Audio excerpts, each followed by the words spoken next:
Shalom les Koulam, bienvenue à toutes et à tous sur la chaîne Bet Shoresh. Pour démarrer ce moment ensemble, je précise, n'oubliez pas d'agiter la petite clochette et de liker, ça nous permet d'augmenter les vues. Voilà, donc je vais débuter simplement avec vous sur la paracha Vaera, paracha de la semaine, portion de la Torah qui nous introduit évidemment dans les éléments de l'Égypte. Et pour débuter ce petit parcours ensemble, ce moment ensemble, je me permets de vous citer, je vais donc vous lire un extrait, un court extrait du livre qui s'appelle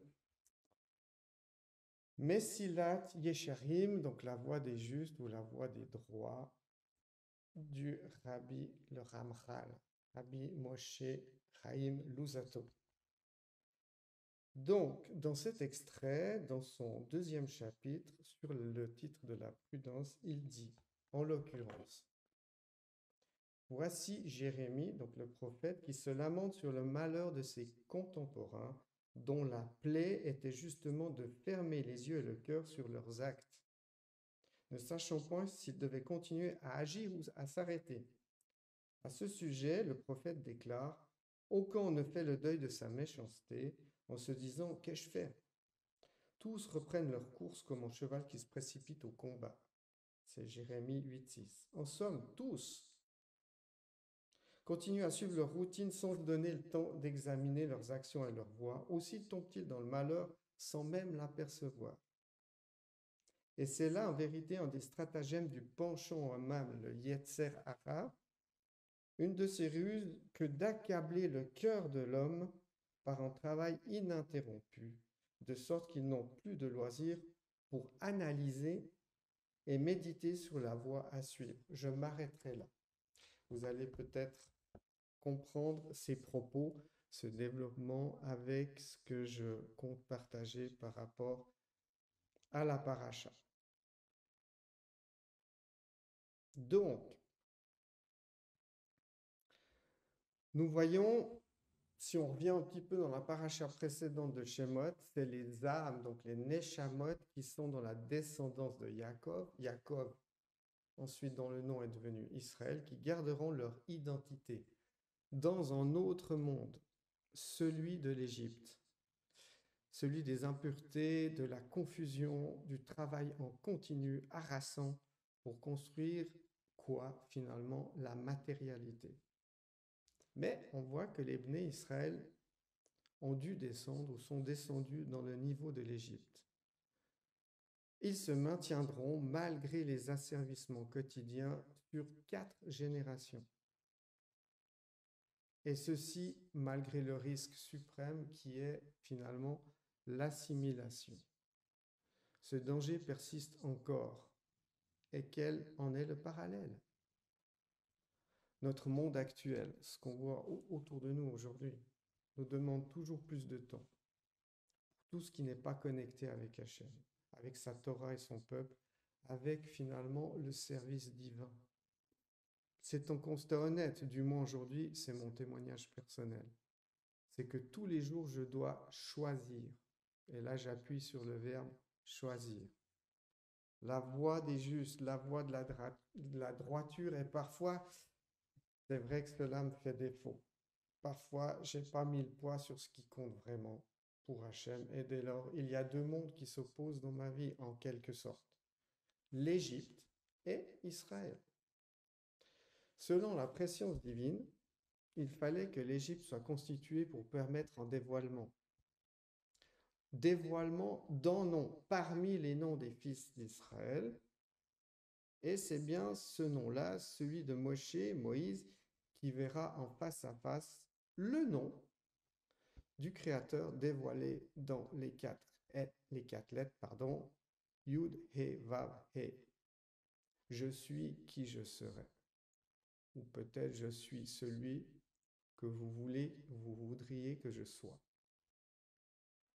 En fait, en parallèle, il est troublant de voir que Myriam et Yosef, les parents de Yeshua, l'ont caché momentanément en Égypte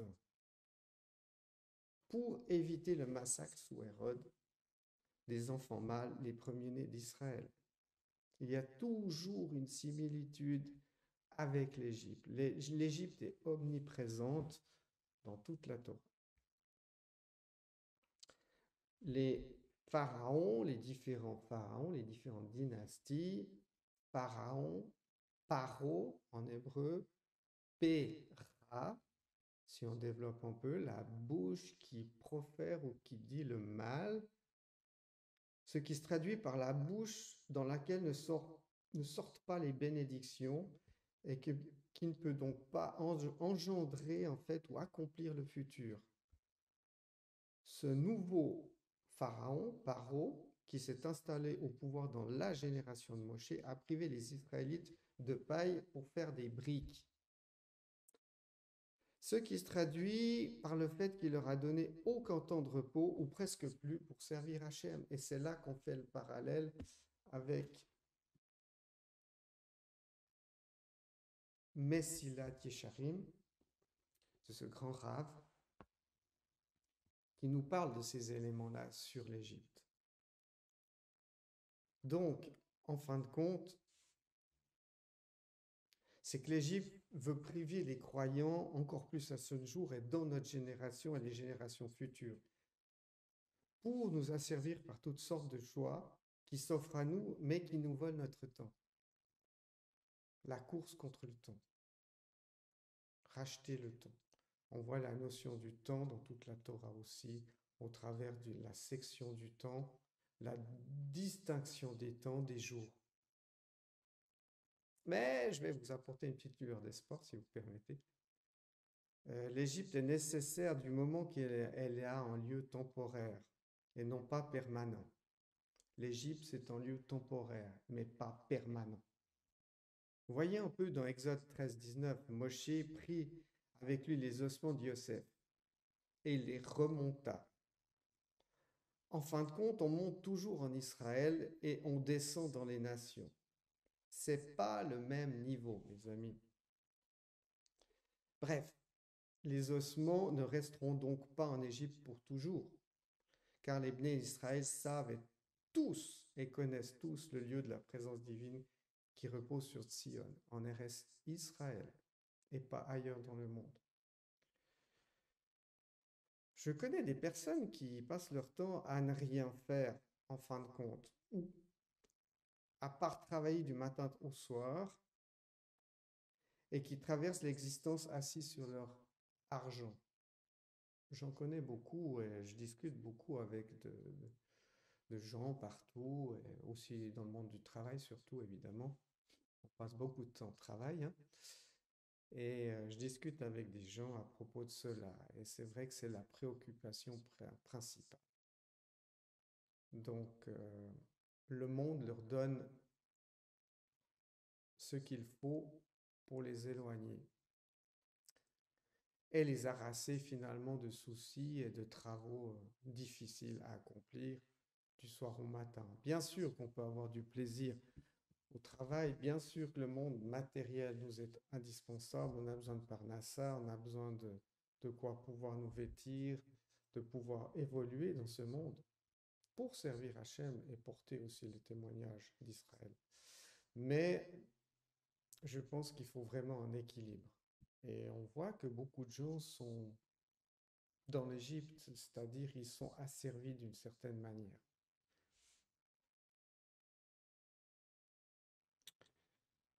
Peut-être que ça dépend de l'état d'esprit qu'on choisit dans nos projets aussi et le poids qu'on y met. Donc avant cela, et encore dans la portion précédente, la portion de la paracha, pardon, de Shemot, nous voyons que Moshe est déclaré bon par sa mère Yocheved, qui est traduit dans les textes hébreux par Kitov. Kitov. Pourquoi ce qualificatif lui est-il attribué? Car il était bon. Bon, il y a des traductions, j'ai vu, c'est marqué beau. Alors, qu'on nous dise que Moshe était beau, c'est bien, c'est franchement sympa, mais bon, c'est pas beau. C'est pas la même chose. En hébreu, beau, c'est plutôt yofi. Donc, c'est un terme très différent. Bon, au milieu du monde des limites, puisque Égypte se traduit par Misraïm en hébreu, et c'est en relation avec l'étroitesse, la limitation. Moshe, en fait, portera la lumière du plus haut niveau de miséricorde. En effet, on voit Moshe qui veut prendre sur lui la colère d'Hachem et qui demande à Dieu d'effacer les fautes du peuple tout entier.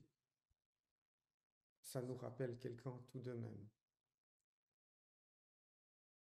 Dans cette notion de monter et descendre dans les niveaux, dont l'Égypte est un niveau d'impureté extrêmement important, on voit que Yeshua, lui aussi, est descendu dans tous les niveaux, puis ensuite il est remonté. Il a traversé tous les Shamaïm, tous les niveaux, toutes les étapes, pour aller au plus haut niveau de la Yérida, qui est le niveau de la résurrection, un niveau atteint par nul autre. Et Yeshua a traversé tous ces niveaux pour nous permettre d'être délivrés en fin de compte. C'est pour ça qu'il est le plus grand de tous les tzadikim. Il est Mashiach. Il est élevé à la droite. Il est le niveau, l'expression d'Hachem la plus élevée dans les niveaux de miséricorde et de bonté. Et nous voyons ça aussi préfiguré au travers de la vie de Moshe.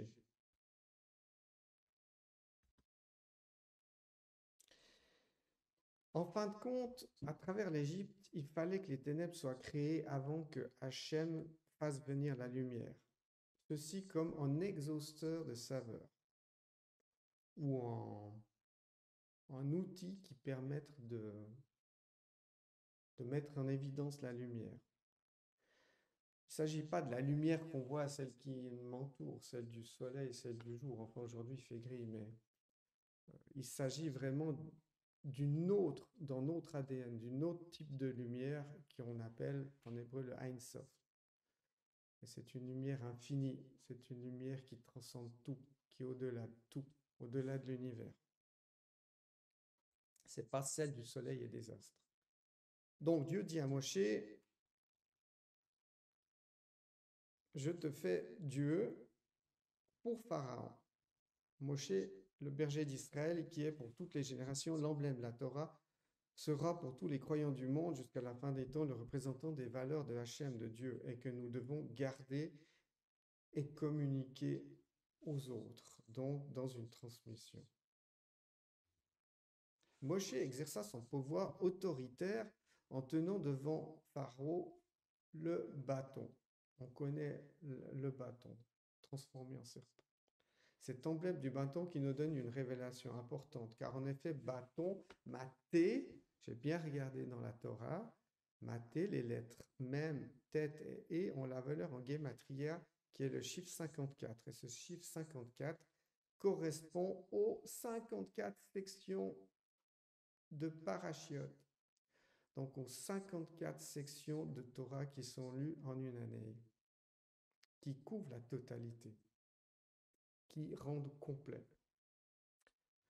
Yohanan dit dans la Besora Tova que Yeshua dit de Yeshua que celui qui garde ses commandements, en fin de compte, quand Yeshua parle de ses commandements, il parle de quoi? Il parle de la Torah, de vie. Et ce bâton révèle l'identité en fait du Mashiach. Je ne vais pas développer ici le concept du bâton qui se transforme en serpent, n'arrache, la valeur est la même que celle du Mashiach. Mais ce qu'on peut ainsi comprendre, c'est que l'autorité de Dieu nous donne, c'est par la puissance de l'étude de la Torah. Et que nous pouvons envisager notre sortie d'Égypte et ainsi aussi envisager notre liberté pour avoir la délivrance. Israël, par sa première lettre, c'est le Yud, valeur 10, les attributs de Hachem, les 10 paroles, les 10 dvarim. Et par sa dernière lettre, Israël, Lamed, qui préfigure l'étude seule, c'est la seule lettre qui dépasse la ligne d'écriture et qui nous donne donc cette orientation de l'étude vers le haut et donc l'importance de l'étude. Je fais en parallèle avec les enseignements de Yeshua qui dira en complet accord avec la pensée d'Israël, cherchez ou étudiez en fin de compte la Torah, les Écritures, et vous me trouverez en l'occurrence. On voit évidemment que la notion du Mashiach est dévoilée dans toute la Torah dès son premier mot, Bereshit. Pour conclure ici, l'Égypte est nécessaire pour nous faire comprendre le chemin, nous faire voir le but et donc la sortie. C'est un itinéraire pour les âmes. Et Yeshua m'a fait personnellement sortir de l'Égypte au travers de Moshe et qu'il est mort pour mes avérotes, mes fautes, mes buts ratés de l'existence et qu'il m'a délivré de l'esclavage du monde moderne qui veut finalement nous orienter vers le bas dans les niveaux de l'Égypte, vers ce qui est médiocre aux yeux de l'Éternel. Il s'agit donc, à travers cette paracha Vaïra, aussi, on trouve une grande leçon de Teshuvah qui nous est donnée au travers de cet épisode, où Hachem utilise la faiblesse de Moshe. On voit toutes les palabres, toutes les discussions entre Moshe et Hachem, où vraiment Moshe il met les pieds au mur pour prendre et rentrer dans sa mission, dans sa vocation. C'est pas simple, hein? Je crois que c'est pareil avec nous. Et son extrême humilité pour faire naître un peuple et un modèle de vie pour toute l'humanité. Israël, en fin de compte, c'est ce vase qui permet à la lumière, celle qui est bonne, celle qui permettra l'avènement du Messie et qui achèvera la rectification du monde. Il a tout accompli d'avance. C'est vrai, Zéhémet, mais nous sommes tous en responsabilité de nous réorienter dans ses voies afin de pouvoir amener dans notre génération et permettre aux générations futures, suivantes, les conditions et les prérequis pour qui le règne sera dévoilé à la face de toute l'humanité. Ainsi, l'Égypte n'ait plus d'emprise sur nous. Voilà ce que je nous souhaite à tous et tous, car Hachem a délivré son peuple, c'est vrai. Et il a ainsi permis par sa Torah le dévoilement d'un modèle de rédemption. Ce modèle unique à la maison d'Israël, qui donne les codes et les clés pour réparer l'existence. C'est pourquoi Israël, comme identité, est si contesté, en fin de compte. Tous ces combats, cet acharnement contre le peuple juif, contre Israël. C'est aussi la grandeur des enjeux qu'il y a derrière. Toutes ces forces contraires qui cherchent à l'amoindrir, voire même, pour certaines, le supprimer de la face de la terre. Le concept d'Israël pour le plan de délivrance du mal. Le Narash, le serpent, cherche à empêcher cet accomplissement, mais le temps, vous savez, mes amis, lui est compté. En fin de compte, l'histoire avec un grand H nous démontre que cela ne se produira pas dans le futur. Le Narash est vaincu. En définitive, ce sont nos propres actions, chers amis, nos propres actions individuelles dans nos propres vies qui doivent s'inscrire dans un cadre communautaire global. Et c'est non pas pour nous, mais c'est pour le clan d'Israël que nous le faisons. Car c'est le peuple tout entier qui doit être renforcé. Et c'est ces actes collectifs qui détermineront non pas si cela arrivera, mais quand cela arrivera. Nous pouvons hâter ou retarder ce grand moment. En fin de compte, la descente en Égypte était un grand moment de souffrance, mais qui était nécessaire pour révéler le plan de rédemption. Voilà, mes amis, avec l'aide de Dieu, Bezrat Hashem, je vous dis à la prochaine fois pour un nouveau moment ensemble et autour d'une portion de la Torah. Leitraot, lekulam.